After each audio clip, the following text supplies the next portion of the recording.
너희 머리털을 베어버리고 벗은 산 위에서 통곡할지어다. 여호와께서 그 노하신 바 이 세대를 끊어버리셨음이라. 여호와께서 말씀하시되 유다 자손이 나의 눈앞에 악을 행하여 내 이름으로 일컬음을 받는 집에 그들의 가증한 것을 두어 집을 더럽혔으며 흰놈의 아들 골짜기에 도벳 사당을 건축하고 그들의 자녀들을 불에 살랐나니 내가 명령하지 아니하였고 내 마음에 생각하지도 아니한 일이니라. 그러므로 여호와께서 말씀하시니라. 날이 이르면 이곳을 도벳이라 하거나 흰놈의 아들의 골짜기라 말하지 아니하고 죽임의 골짜기라 말하리니 이는 도벳의 자리가 없을 만큼 매장했기 때문이니라. 이 백성의 시체가 공중의 새와 땅의 짐승의 밥이 될 것이나 그것을 쫓을 자가 없을 것이라. 그때에 내가 유다 성읍들과 예루살렘 거리에 기뻐하는 소리, 즐거워하는 소리, 신랑의 소리, 신부의 소리가 끊어지게 하리니 땅이 황폐하리라. 제 8장.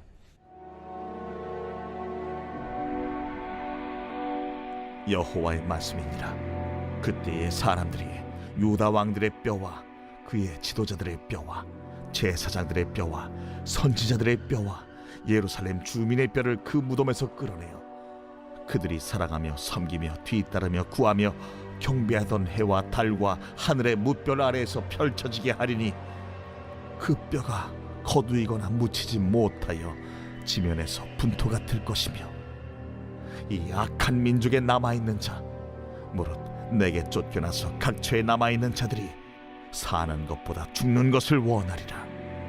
만군의 여호와의 말씀이니라. 사랑하는 큰숙가족 여러분, 명절 연휴 잘 보내셨는가요? 오늘도 하나님의 말씀을 통해서 우리를 향한 하나님의 마음과 생각을 함께 나누겠습니다.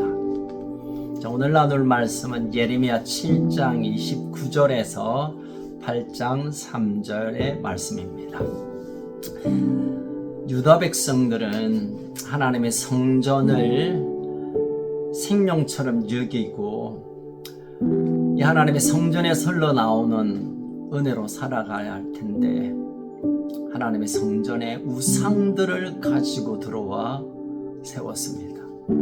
자, 이 정도가 되면 우상 숭배도 우상 숭배지만 하나님을 하나님으로 여기지 않는, 어쩌면 하나님을 놀리는 일과 같은 이런 참 이해하기 힘든 일들을 자행하고 있습니다.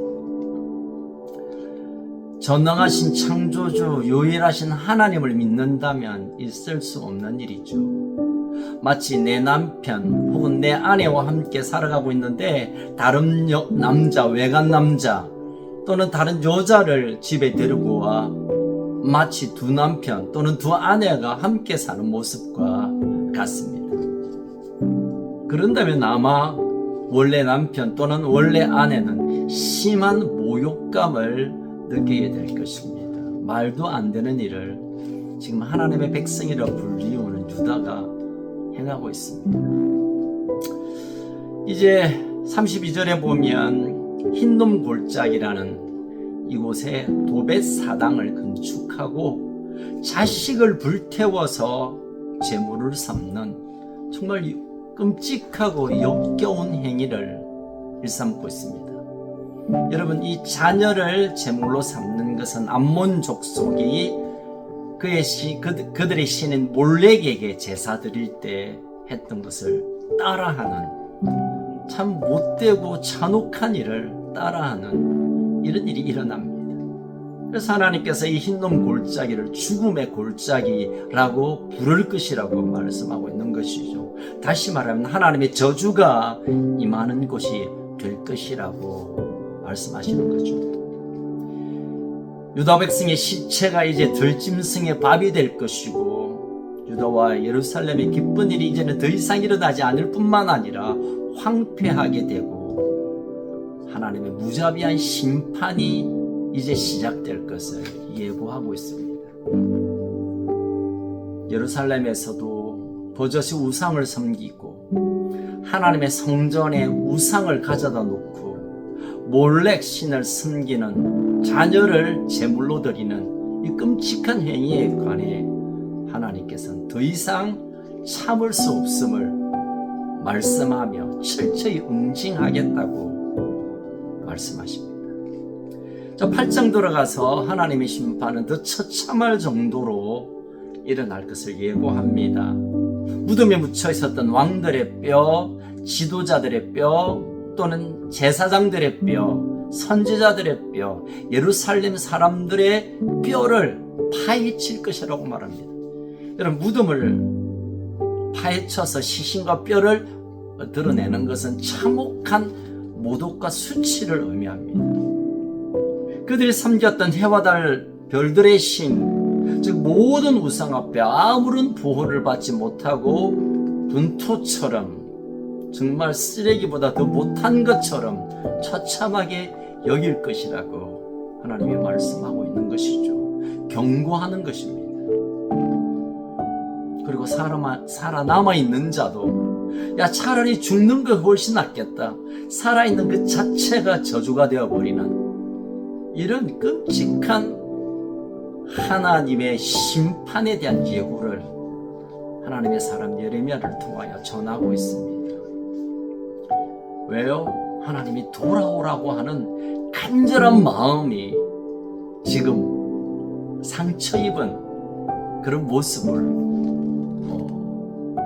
상상할 수 있는 것이죠. 여러분, 하나님은 우리를 사랑하셔서 긍휼과 은혜를 베푸십니다. 하지만 그의 자비와 긍휼이 우리를 하나님께로 돌아갈 기회로 붙들어야 되지, 그 기회조차 놓쳐버린다면, 그래서 하나님을 거역하고 하나님보다 또 다른 것을 사랑하고 하나님을 더 마음 아프게 하는 일들에 관해 하나님은 끝까지 참으시지만 그 참는 한계를 뛰어넘으면 무자비한 심판으로 응징할 것이라고 우리에게 말씀하고 있는 것입니다. 사랑하는 가족 여러분, 돌아오라고 말씀하실 때 하나님 앞으로 돌아가야 합니다. 돌아오라고 누군가가 우리에게 전하는 말씀이 있다면 아직도 하나님은 기다리고 있다고 하는 것인데, 그 말씀이 끊어지면, 그 말씀조차도 우리가 외면하면 이제는 더 이상 소망이 없는 것입니다. 어쩌면 지금 이때 하나님 우리를 부르십니다. 이제 돌아오라고. 삶이 힘들고 어려운 문제가 있고 점점 어두운 세대, 그것은 돌아오라는 하나님의 사인입니다. 얼른 돌아가야 합니다. 지난 며칠 우리가 명절 연휴를 좀 편안하게, 또는 마음 기쁘게, 또 어떤 분은 더 눌리게 보냈을지 모르겠습니다. 이제는 하나님께 돌아가는 일에 우리의 생각과 관심과 집중이 필요한 때입니다. 사랑하는 가족 여러분, 돌아갑시다. 돌아갈 때 우리의 모든 저주와 어둠은 떠나가고 회복해 하시는 하나님의 놀라운 은혜가 우리를 덮게 될 것입니다. 함께 기도할까요? 살아계신 하나님 아버지, 참 연휴에 여유 있는 시간을 보내었지만 여전히 우리의 마음속에 하나님 아닌 또 다른 것을 위해 달려가고 있는 어리석은 유다 백성과 같은 모습은 없는지 돌아보기를 원합니다. 어려움이 다가오면 그 어려움을 해결하기보다는 하나님께 우리의 생각과 관심과 우리의 마음을 들여 하나님이 우리의 삶을 해결해 주시도록 우리 하나님께로 돌아가는 기회가 되게 하여 주옵소서.